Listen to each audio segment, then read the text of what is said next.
It's the Betterhalf Show, and today we're discussing sex without boundaries. Sex is a very odd topic. Everyone loves to talk about sex. For the married, they're doing it legally, but they don't like to talk about it. Singles love to talk about it, but many of them are getting their fingers burnt just doing it anyhow. But on the show today, I have a couple. Been married for about 10 years now. Larry and Tosin Babalola. All right. Larry, how old were you when you got married? I was 28. She was 21 when we got 20. married. Okay. So you guys have like age bracket difference of about 7, 8 years 7, 8 years. thereabout. Yes, yes. Wow. Larry, wasn't that child abuse or something? I don't know. Yeah. Yes, it was. All right. Well, it's already showing that there will be some gap between both of you in experience in many things, including sex. Yes. Because I don't know how much of experience Tosin would have gathered before marriage, knowing that she got married very early. Tosin, did you feel uh, pressure because you were not that experienced? Yes, I did. Yes, I did.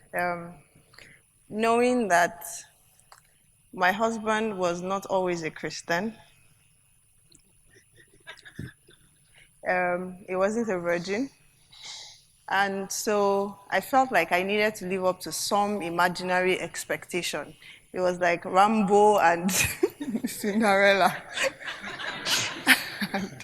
It was really, really tough. I constantly beat myself up that am I satisfying this guy? Is he going to go outside? Is he going to cheat on me because I'm not good enough? I don't know. Kama Sutra, all the different styles. Yeah. So it was a lot of pressure. It was a lot of pressure. But now it looks like you are becoming very experienced because you're talking Kama Sutra. I need to Google that. I don't even know. Wow. I learned from the best.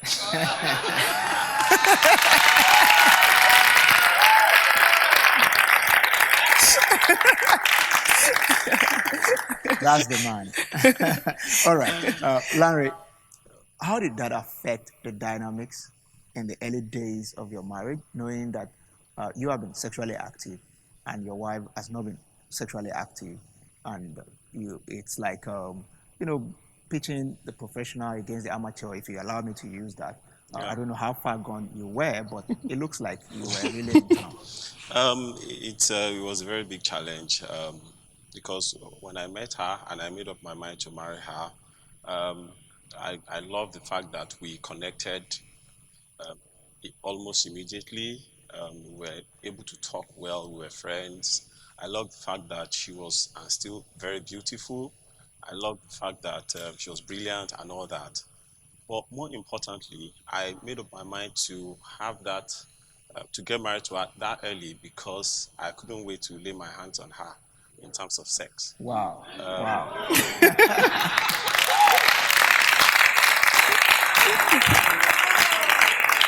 So, so the challenge was that I thought that as soon as, because she used to tell me, I would hold her hands and she'd be telling me if we're not married, I mean, it's not possible. I thought we'll get married and it would be like a buffet, like just in All you terms of can eat frequency kind of a every thing. day. I wanted her every day, and she was wondering, Abba, she got pregnant the first day. In fact, I think it was the next day of her marriage. She got pregnant. We got married. We got married in December. Our baby was born in September, so exactly 9 months. So it means that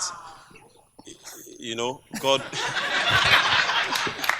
So you're a So sharpshooter. so so no, it just tells you how eager, how I wanted to quickly start to eat the fruit of my labor. That's interesting. So, coming from that point where, oh, you were seriously attracted to this young lady, you wanted passionate lovemaking, passionate romance, and all that, and then you got to that point where you actually realized that she didn't know her left from her right. sexually speaking. That must have been a bit of struggle with that. Tosin said one or two things about it earlier. Tosin, did that rob you of your confidence in other areas? Were you afraid that this guy may, if he's not satisfied, he may look somewhere else and stuff like that? Yes, I was. I was very apprehensive. And I think, unfortunately, because sex is not a topic that you go out there and you discuss, it was very difficult to find anybody to even speak to about it.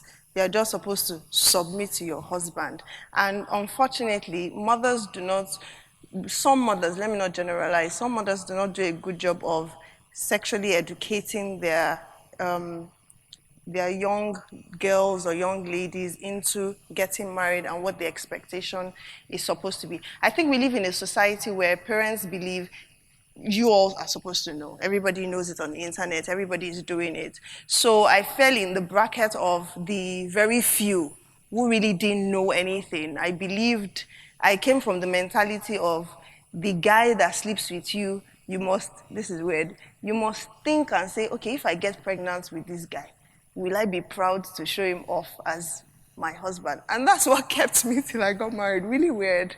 And you will go to hellfire, you will die, you will be cut off from heaven and all these things. So I was coming So into the marriage with that, a lot of from your fear. own Christian background, all that really There was pulled too you much back fear. Yes. from being all out, and it Yes. still affected you even after Yes, you it got did. married. It did. It did. Larry, I was that must very been- shy.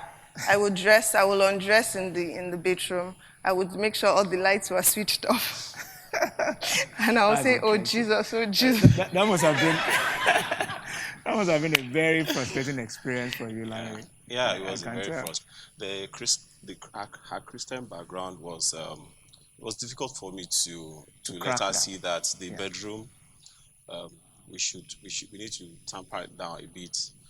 You're making love to your wife and she's shouting Jesus, Jesus, and you're wondering, this is Larry, not Jesus. Which one is?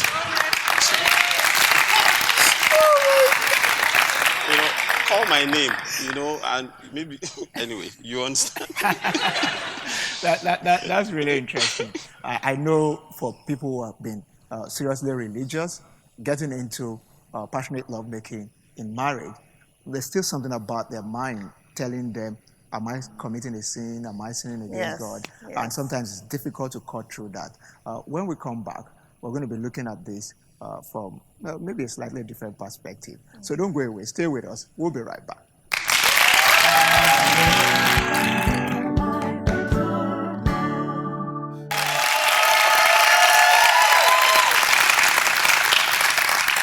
All right, Larry, can you imagine yourself in this situation?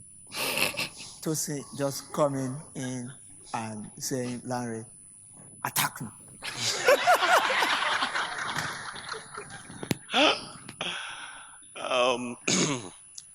For a wife to behave that way, it connotes, or to me, I can deduce that it's someone that is already starved of sex for longer than necessary, and I don't think any husband should be that irresponsible to watch your wife go hungry for that I love the long. word you use, irresponsible. Yeah, it's an irresponsibility on your part as a husband.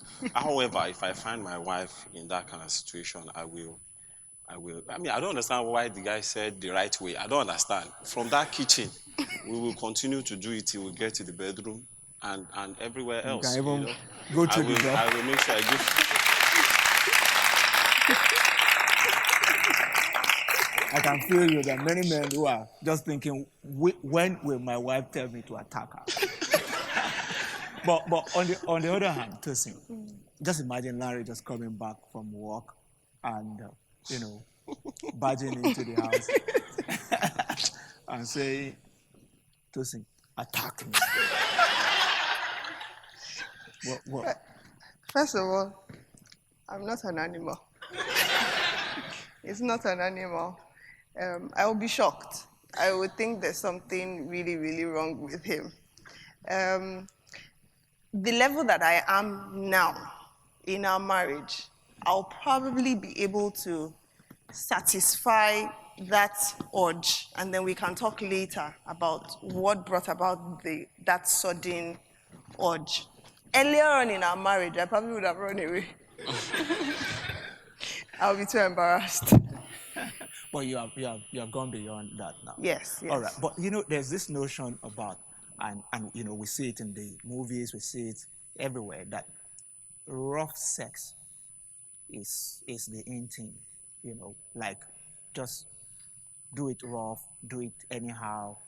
Larry, what do you say to that? Is there something about, maybe even go almost to the level of inflicting pain and making it, hard and all that? What do you say to that? I think it depends on from couple to couple.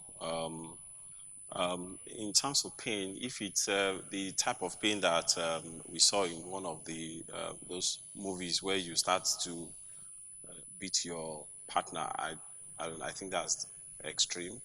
Uh, but yes, it's sweeter when it's harder and rougher. It's sweeter. It's a blend of bitter, sweet.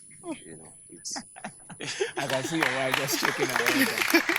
Where is this man from? So you said there's the bittersweet, yeah. but where do we draw the line between violence and passionate lovemaking? I think that that's a discussion for both couples to be able to have and understand my urge, his urge, and be able to balance it and say, where am I comfortable at? Where is he comfortable at? And just find that blend.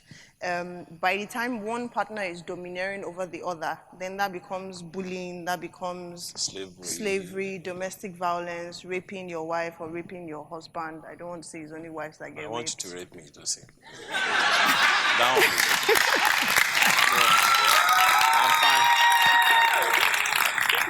okay. I'm fine with that one. But of course you're fine with it.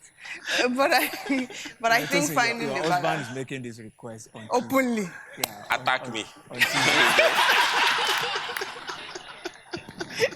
And I think what Larry is saying, maybe a lot more men actually feel and reason this way, truly. And But I think that PG, the reason why a lot of men feel this way, I believe, just based on my experience, is because a lot of women are coming into the marriage.